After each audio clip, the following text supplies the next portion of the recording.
let's have a nice mountain in here. And for that, I'm going to go into some black. We'll use a little of the blue. We use a little Prussian blue, alizarin crimson, maybe even a little brown. What the heck? Just mix it up, pull it out as flat as you can get it, and cut off a little roll of paint. It lives right out there on the edge of your knife. Okay? Maybe our big mountain lives, where does it live? Maybe it comes right down here. I don't know, maybe it goes right on off the canvas. That's always sort of interesting when you have one that just sort of lives way up there in the sky. Maybe back in here, wherever. Put another little one right there. And just sort of let him float around in that direction. Just sort of make a decision and put it wherever you think it should be. And that's really all you have to do. There. Now then, with a clean, dry 2-inch brush, we want to grab this and pull it. That does two things. It removes excess paint, so the next layer sticks easier, and it makes your mountain get lighter and lighter toward the base, and that's exactly what we're looking for. There we go. And just blend it till it just sort of floats up there in the sky. There. And that easy. We've got our base color for a very nice little mountain. We'll use a little titanium white today. What the heck? Take a little white, also pull it out as flat as you can get it and go down, cut across and get our little roll of paint. It's very important. Maybe we'll start right here. And you can play little games and have fun with this. No pressure. Absolutely no pressure with a knife. You're just barely touching it. And we'll take a little touch of, we'll use a little phthalo blue, maybe a little touch of black in it. And we'll make us a nice shadow color. Something like so. Okay? Once again, our little roll of paint. We go right up here and decide where the shadows are. There's one. Here comes one. Goes distinctly through that one. There. And you can put shadows just wherever you think the light would strike. Now, nice clean brush. I want to just create the illusion of mist. I'm going to tap that very gently. Very gently. 2 hairs and some air. And sometimes it's fun when you're doing mountains to play games with which one's in front and which one's in back, but make up little stories in your mind. Maybe this mountain lives right here and it comes, look at there, see? Distinctly in front. There we go. Also, sometimes it's very nice to have a little cloud that floats along and goes right in between those. So I'm going to add at least a little touch of liquid white to the paint, right on the fan brush. The liquid white's to make it a little thinner, because a thin paint will stick right up here without messing everything up. And we can put a happy little cloud that lives right in here between these two. Clean, dry brush, very gently. Float it a little bit. There. And that'll give us the impression that there's a little cloud up there. And we can bring this right on distinctly through. Okay. Now then, back to my titanium white. And let's begin putting some highlights on this mountain over here. No pressure. Absolutely no pressure. The most gentle touch. Just float right through here. Zoom. Absolutely no pressure. Let's go to this big one here. Here it comes, right there. And your paint has to be very firm, or you won't get this breaking. And this breaking is what makes your mountain so pretty. There. And just begin working it. Let it go. Just let it go. On the other side, we're going to have shadows coming right down through here. No pressure, though, once again.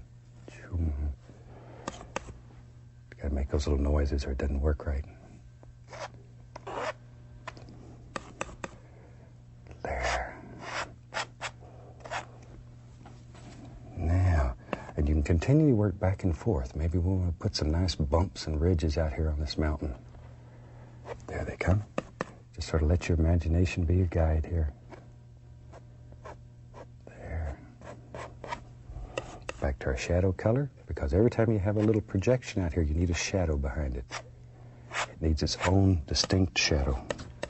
And here and there you can touch a dark base color a little bit. And just let a little of that flow right down.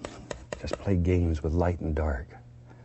And that's what'll make your mountain so fantastic. There. Wherever you think these little things should be. A little bit of our shadow color here and there. Right in there. Shoot, we're going to mess around and have us a mountain here. Okay, let's just tap now. We want to create the illusion of mist down at the base of this big old mountain. Tap, and then we lift upward, following the angles in the mountain. And all this does is remove the tap marks and blends everything together. Just blends it together. Over here, we'll follow these angles. It's most important, though, that you follow these angles. There. Right in here. And sometimes, it's a lot of fun just to play some games. Watch here. Watch here. Maybe in our world, there's another little mountain that lives right there. Put a little dark in. And this is a way of creating the illusion of distance in your painting when you have layer after layer of these things. Scrape off the excess. We'll go back to our titanium white.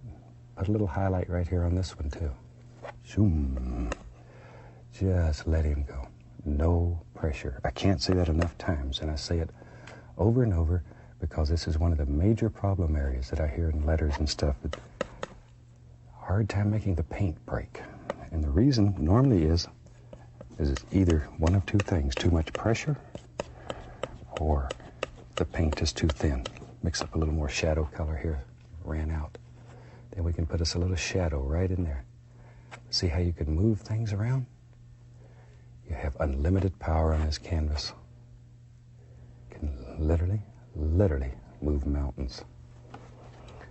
Now, once again, let's grab that, tap a little bit, create that misty illusion. Okay, then just blend it like so. And we can take a little bit of that shadow color on the brush, maybe there's a little foothill that lives right here. Just using the corner of the brush. Maybe there's a little foothill. But all these different planes create the illusion of distance. And watch here, watch here.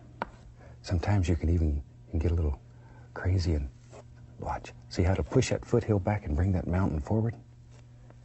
Isn't that fantastic? And you can do that. You can do that. Blend it. Now you have a foothill behind the mountain. That easy, though. You can change your mind, push mountains around, and move rivers, whatever you want to do. Whatever you want to do. Okay. Tell you what. Wipe off the old knife. Let's mix up a little bit of lavender color here. And for that, we'll use a little phthalo blue and alizarin crimson. Proportionately, much more crimson than blue. We'll make a nice lavender. And if you want to see what color your lavender is, take a little white and mix some color with it. Because you can't tell, that just looks black. So put a little color there, and that's just right. Let me clean off my knife. We'll grab us a fan brush. Tell you what, let's go right into a little of that. We'll pick up some white. There. Just make sort of a nice lavender color. Maybe even a little more of the crimson. Oh, I like that better. But just mix this till it's the right flavor. There. Build us a little mountain in here. Tell you what, let's mix up. I'm going to use some alizarin crimson and sap green in about equal proportions. About equal. Now you can mix this to the green side or to the reddish side, just depending on what kind of effect that you want. You can change the flavor either way. But mix it quite thoroughly. There. All right, let me clean off the old knife here. Now, let's build us a little mountain. We'll take a little bit of that color and come right up in here. Decide where your big mountain's going to live. and using very firm pressure. Very firm. Just come right along here. Right along, right along. Decide where your mountain's going to live and begin dropping it in. Just begin dropping it in. Over here, we need a little bump. I think there ought to be one there. And we can do that easy. And really, really push that paint right into the fabric. You can probably hear how hard I'm scraping and pushing. There. That makes application of the next layer much easier if there's not much paint on the canvas here. Now then, we'll take a 2-inch brush and we pull that because there's liquid white on there. You can literally move this paint all over the canvas if you want to. There we go.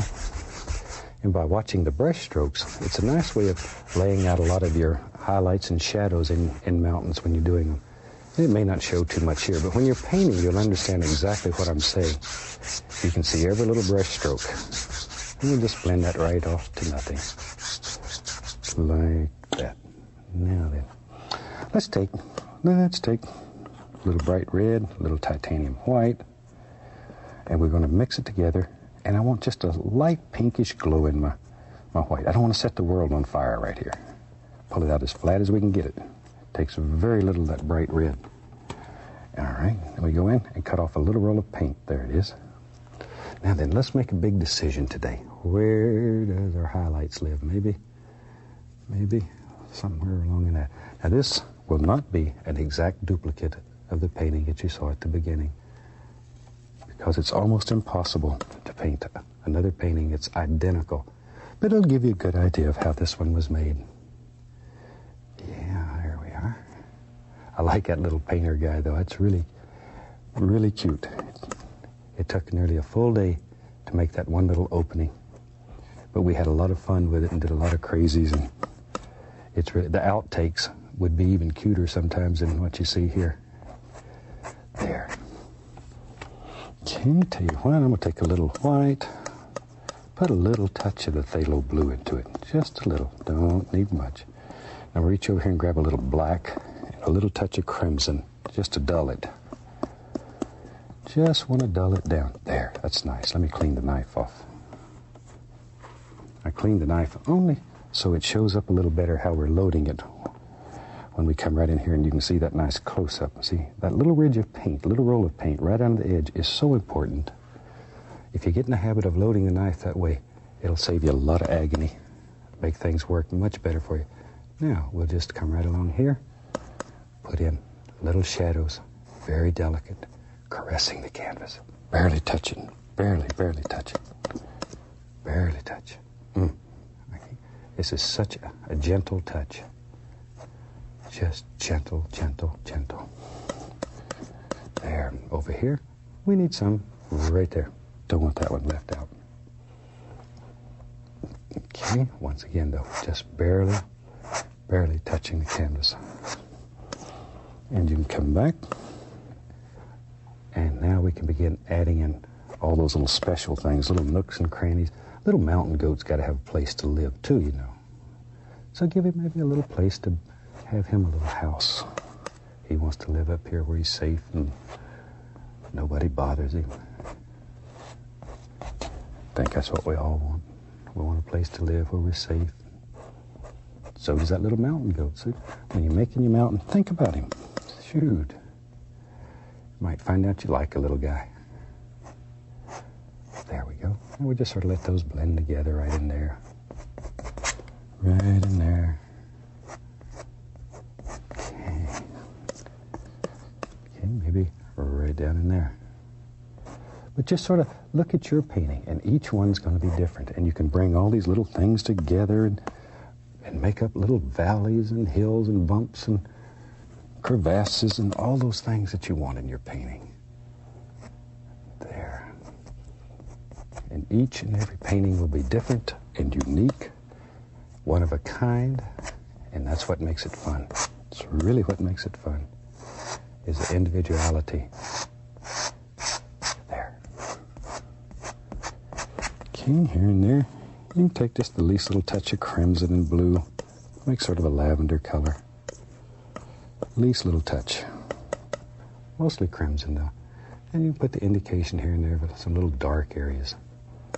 I'm using the small edge of the knife, or you could just use a small knife. There. Straighten up your edges the way you want them. Shoot, you're in business. Okay, wipe it off and we're in business. Let's build, maybe way back in here, there's just a small little mountain that lives. So let's take a touch of Prussian blue, a little bit of midnight black. We're going to get a little touch of alizarin crimson. So we got blue, black, alizarin crimson, maybe even a little Van Dyke brown. What the heck? What the heck? Just drop it in. Dark colors. Okay, pull the paint out as flat as you can get it. Just really mash down hard. Then take your knife and cut across. See there? Get that little roll of paint. This knife has a straight edge on it. And by having a straight edge, it's very easy to load it. Let's go on up here. Okay. And then maybe our little mountain, yeah, I got to make a big decision here. Maybe he lives right here, just floats around in the clouds.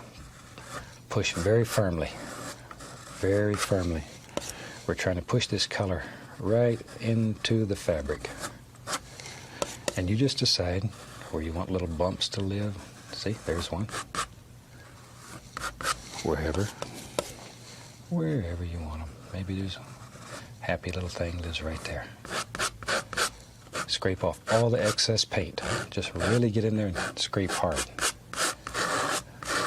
You can't hurt this. Just scrape it off. The only thing we're worried about is this nice outside edge. In here, we could care less. Now then, with a 2-inch brush, I want to grab this. And because of the liquid white, the canvas is wet, you can pull this and move it. And just move it. Remember, if you can see the entire mountain, it's always more distinct at the top than it is at the bottom. And by doing this, that will happen automatically. Just like so. See, just let it sort of float off in the sky there. There we go. Because this is a very firm paint, you can blend right over it. Okay. Now then, maybe there's some snow on that little mountain. So we can take some titanium white and once again, pull it out as flat as you can get it. Just really pull it out. Then go across, get that little roll of paint. See, there he is. Tiny little roll of paint. Let's go up here. Okay, now then, right along in here. Take the point of the knife, put it right up at the top of the mountain. No pressure. Just let it float. Just let it float right down the side of the mountain there. No pressure. See, follow the angles in your mountain. Absolutely no pressure. Okay, maybe right here. Think where light would strike. Think where the sun would shine through here and create all these beautiful little effects. And if you're right-handed, it's normally easier for the light to come from the right side. Normally easier. See? Very delicate touch, though. Very delicate. Very, very delicate. This is a time when the little knife would come in even better. So you can get back here with a little knife and get these little places. That little son of a gun just sneaks right in there. Either knife works very well. They both have the straight edges and they work very good. Take a little bit of blue and white. This is a little phthalo blue. Just a touch. Just a touch. Mix it up about like so. That's good. Cut across, and once again we have that small roll of paint right out on the edge of the knife, so you can see it's right on the end. There you go. Now then, decide which peaks farthest away. If this one's in the background, put a shadow behind this one first. Just a little tiny shadow. Then a shadow here. Let it come down distinctly through. See there? Distinctly through. No pressure at all. Think in your mind that the only thing touching the canvas is that little tiny roll of paint. And each little highlight needs a shadow. If it doesn't have a shadow, It won't come out and play with you. It'll just leave you. Just leave you stranded. Okay, now then. Sometimes it's fun to play some games. All right, clean dry brush. I'm going to tap the base of this following the angles. I want to create mist. Now lift upward very softly. 3 hairs and some air. Over here, follow these angles. Lift, lift, blend. See, it just softens that son of a gun right down there. Okay, now then. Maybe, see, you can change your mind. Now, maybe there's a peak that lives right here. And if we want to make this one look like it's in front of that, by diffusing that first and then bringing a line distinctly down, it'll push all that back. But that little misty area is the only thing that separates those. So cherish it. It's your good friend. Maybe this, shoot, look here. You can take this anywhere you want it to go. Anywhere you want it to go. But notice all the angles of highlight or light color are in the same basic direction. Same basic direction. Because light's only going to strike at a given angle coming through here. Sing! Pretend you're a sunbeam just wandering around here and having fun. Okay, now we need a shadow back here. Everywhere there's a highlight, we have to have a shadow. Just a little shadow. Just a little happy shadow. It lives right back here. See how that pops right out? Comes your friend. It's easy. Just a few little rules. Mountains are just geometric shapes. Highlights and shadows. And you can make some of the most fantastic mountains you've ever seen. What's great for practice and to give you experience is just take a canvas and start at the top, paint mountains from top to bottom. And you'll learn more. Oh, it's a super way to practice. And by the time you're finished, you'll be good friends with the knife. Okay, tapping the base, following those angles again. Now, you want to save that one line right there. That's a distinct line that separates these two entities. Save that. Lift upward, very gently. Whisper light. You don't want to destroy, you just want to diffuse. Over here, follow these angles. Save this line. That's a distinct line that you need. Give it a little blend. And you've got one very effective, yet very easy little mountain. And I knew you could do it. Tell you what, let's have some little footy hills that live right in here. For that, let's mix up some color. Shoot, we had this mountain color. That was just some Prussian blue and some midnight black. We'll put some Van Dyke brown, alizarin crimson, just a little touch of sap green. Don't want too much sap green. I'm going to reach over here and find some white. And let's see what we got here. You got to put a little white with it to know what you have. It's very difficult to tell. A little more blue in there. Oh yeah. Just sort of play with the color till it gets like you want it. I'm looking for a color that sort of a bluish gray, maybe with at least a little hint of green. It's too far away to have much green. Okay, now we can lift it up like so. Okay, let me clean the knife. And today, I'll tell you what, let's do. Let's use a 1-inch brush, and I'll just go right into that and just pull it through.